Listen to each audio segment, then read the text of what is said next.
تیسرا درجہ ہے کہ آدمی صغیرہ چھوٹے گناہوں سے بچائے، چھوٹے چھوٹے گناہ سے بھی اپنے آپ کو بچاؤ۔ ایک بزرگ کی خدمت میں ہم حاضر ہوئے، ان کا حضرت کچھ نصیحت کرو، تو حضرت نے فرمایا کہ چھوٹے چھوٹے گناہ سے اپنے آپ کو بچاؤ۔ پھر فرمایا چھوٹا سانپ چھوٹا بچھو آدمی بچتا نہیں کہ ہاتھ میں لے لو، چھوٹا بچھو ہے لو نا ہاتھ میں، چھوٹی چنگاری ہے ذرا کپڑوں کی بیگ میں ڈال دو، ڈالتے کا چھوٹا گناہ کا تقویٰ کا ایک درجہ ہے، چھوٹے چھوٹے گناہوں سے اپنا آپ کو بچاؤ۔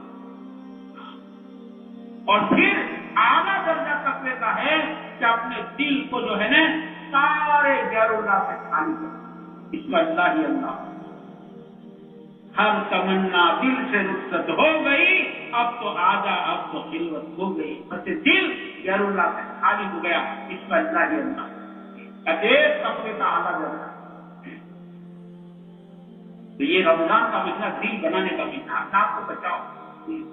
میرا کیا ہے آدمی گناہ کرتا نہیں، حضرت تھانی فرماتے ہیں کہ بال کالے ہو دل کالا ہو، ایک بات الگ ہے، فرماتے بہت ڈرنے کی بات ہے کہ بال تو سفید ہو اور دل کالا، بال سفید ہو گئے، سفید بال کے معنی موت کا وارنٹ آ گیا، 4 نظیر بتائی کہ آخری انٹری میں تھا، اس کے بعد ختم، اس میں کہا بالوں کی سفیدی،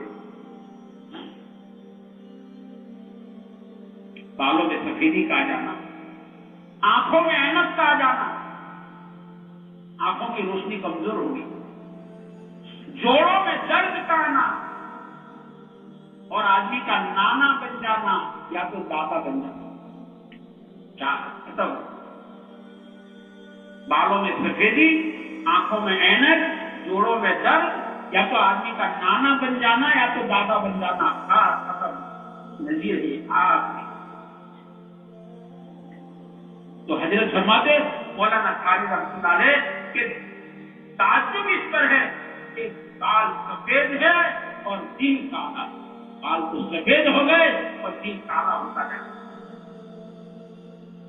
اس لیے میرے بھائیوں یہ ماہ مبارک جو ہے یہ دل کے بنانے کا مہینہ ہے، دل کے بنانے کا مہینہ ہے، یہ صبر کا مہینہ ہے، یہ تقوی کا مہینہ ہے، کہے گا نہیں تقوی کا مہینہ ہے، اپنے اندر تقویٰ پیدا کرو۔ اللہ تعالیٰ قرآن کریم میں 200 مرتبہ 200 جگہ پر تقوی کی دعوت دیتے ہیں، آپ انداز لگائیں، 1-2 مرتبہ نہیں 200 مقامات پر اللہ تعالیٰ تقوی کی ہمیں دعوت دے رہے ہیں، تقوی اختیار کرو،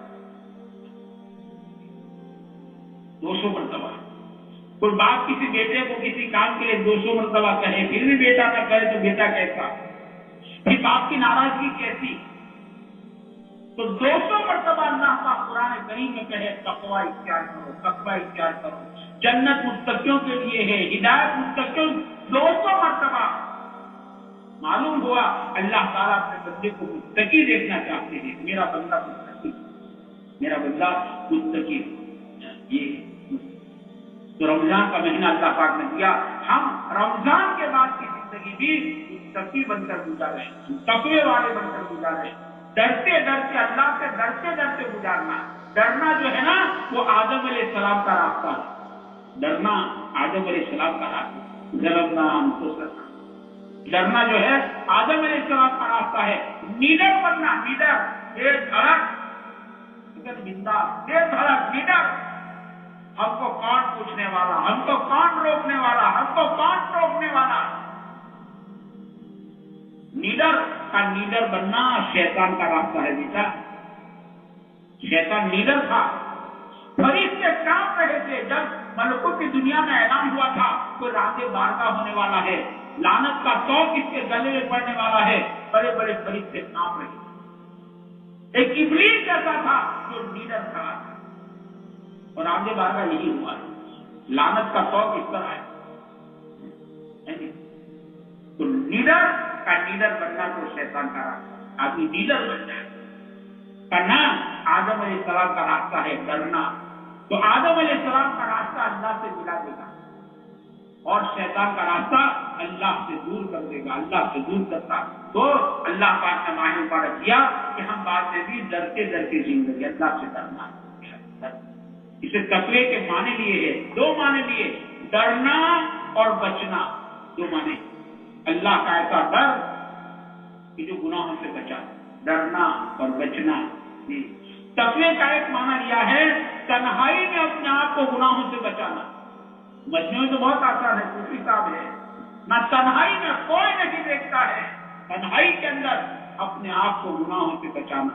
تقوی کا ایک معنی یہ، تنہائی میں اپنے آپ کو گناہوں سے بچاؤ، تنہائی کے اندر۔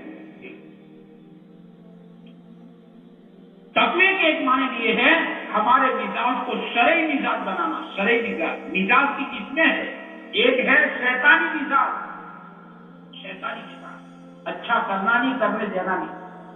ایک ہے حیوانی مزاج کہ جو چاہے وہ کرو، جو چاہے وہ کھاؤ، جیسا چاہے ایسا کھاؤ، جہاں چاہے اپنی خواہشات پکائے، یہ حیوانی مزاج ہے، جانوروں کا مزاج۔ اور ایک مزاج ہے جس کو شرعی مزاج کہتا ہے، تابع داری والا، جو کرنے کو کہا وہ کرنا، جو نہیں کرنے کو کہا نہیں کرنا، یہ تابع داری والا مزاج ہے۔ تقوی کے ایک معنی یہ ہے ہمارا مزاج شرعی مزاج بن جائے، تو ہم رمضان کے بعد کی زندگی میرے دوست ایسی ہو جائے۔ اسے دیکھو اب یہ آخری اسرا چل رہا ہے، اس کے بھی 2 دن ختم ہو گئے، 2 راتیں، یہ دوسری رات چل رہی ہے، اب بہت تھوڑا وقت ہمارے پاس باقی رہ گیا ہے۔ میرے دوستوں، ہم اللہ تعالیٰ سے اپنا معاملہ صحیح کریں۔ یہ راتیں بڑی مبارک راتیں ہیں۔ امی جان کہتی ہے نا، آخری اسرا آتا تھا تو حضور پاک صلی اللہ علیہ وسلم کمر کو کس لیتے تھے، لنگی کو مضبوط باندھ لیتے تھے۔ امی جان کہتی ہے حضور آخری اسرے میں خود بھی جاگتے تھے اور گھر والوں کو جگاتے تھے، گھر والوں کو بھی جگاتے تھے۔ آپ نے شب قدر کو تلاش کیا، اسی رات کو پکڑ کے بیٹھ مت لو، تلاش کرنے کا حکم ہے۔ اس لیے حضور پاک صلی اللہ علیہ وسلم نے جب سے نبوت ملی یہاں تک کہ آپ کی دنیا سے پردہ فرمایا، 23 سال کا زمانہ ہے، آپ نے 2 عمل کبھی نہیں چھوڑے ہیں۔ ایک تو آپ نے قربانی کو نہیں چھوڑا اور آپ نے اعتکاف کو نہیں چھوڑا، پوری حیات طیبہ نہ قربانی چھوڑی آپ نے، نہ آپ نے اعتکاف چھوڑا۔ شب قدر کی تلاش، یہ راتیں میرے دوستوں ہے، اس نے شب قدر کو تلاش کیا جائے، ان راتوں میں توبہ استغفار کیا جائے، اللہ کے ساتھ اپنے معاملے کو صحیح کیا جائے، اپنے دل کی دنیا کو میرے دوستوں آباد کیا جائے، دل کی دنیا کو آباد کیا جائے، اپنے گناہوں کو یاد کر کے اللہ کے سامنے رو لو۔ ایک آنسو اگر جو مکھی کے سر کے برابر بھی نکل گیا، انشاءاللہ یہ جہنم پر حرام کر دے گا۔ مرنے کے بعد خون کے آنسوؤں سے رونا بیکار ہو جائے، کوئی کام نہیں دے گا، کوئی رحم کھانے والا نہیں ہوگا۔ جیتے جی ایک آنسو نکل گیا، گناہ کو یاد، یا اللہ بھول ہو گئی، یا اللہ بھول ہو، کہتے اگرچہ مکھی کے سر کے برابر، کہتے اللہ پاک اس چہرے پر جہنم پر اس چہرے کو حرام کر دیتی ہے۔ بعد کہتے ہیں وہ آنسو آگ کے سمندروں کو بجھا دیتا ہے، راتیں اس کی ہے۔ اس اعتبار سے میرے بھائیوں ان راتوں کو وصول کرنا ہے۔ اللہ تعالیٰ ہم تمام کو اس کی توفیق عطا فرمائے تاکہ اللہ کرے رمضان کے بعد